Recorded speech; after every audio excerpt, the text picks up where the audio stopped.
to the launch of generating evidence on internally displaced children, Afghan child migrants, forcibly displaced children in Pakistan report.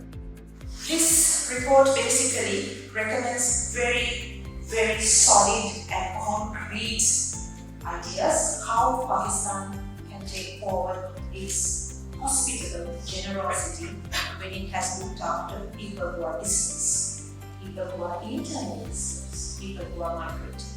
The crisis of migration in Pakistan is more than 3 decades old. Every child in Pakistan, whether born here or displaced into our communities, deserves dignity, protection, and the opportunity to thrive. Internally displaced children, Afghan child migrants, and forcibly displaced children throughout can be better understood in terms of lived experience. Really wanting to understand how child migrants from various countries and from various This panel discussion will be delving into the current challenges and opportunities in the existing landscape for protecting displaced children. Recently, we have visited Yemen, where the IFRP process is going on. Which are being penetrated to Afghanistan. More than 200 children who've been deported to Afghanistan while their families remain in Pakistan. And many of these children, they have nowhere to go in Afghanistan, and they are still under the care or interim care of the government.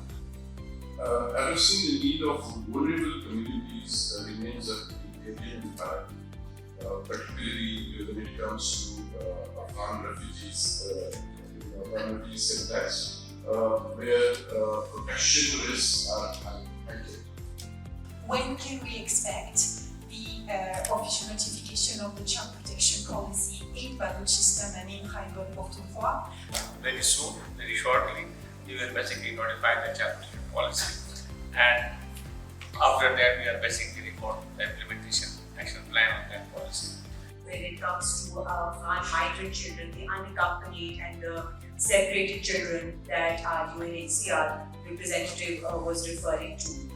So this is, I think, one of the legal issues as we are providing services to them. But currently we have some Afghan refugee children in our transit shelter.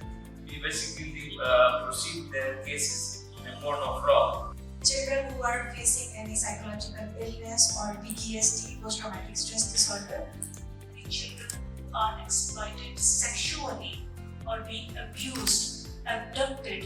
Is this issue any less important than the children who are being the affectees of the flood? Sexual abuse is one of the key priority areas. We arrest more than 8% in that case as well. They are behind the bar. Most of the people avoid this report it to the police. It is considered a stigma in a society. There is a need that everyone should be aware. They should be pushed that if any case such of case is reported, they must contact and report the accused to the police department.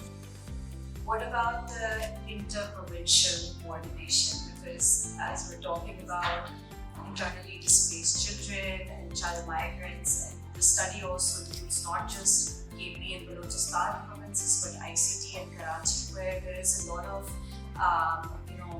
migration taking place within the country. We basically need a close coordination, inter-provincial mechanism. So basically, we also need to address this as well.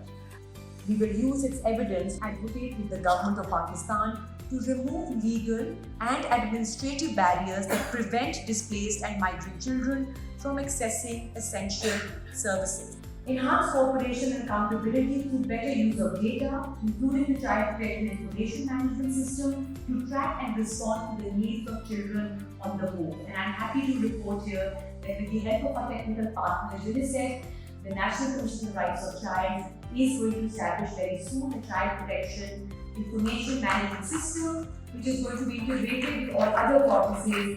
In the end, I would again like to acknowledge our partners, UNICEF Pakistan, UNICEF in Argentina, Government of the Netherlands, for their support in making this research possible.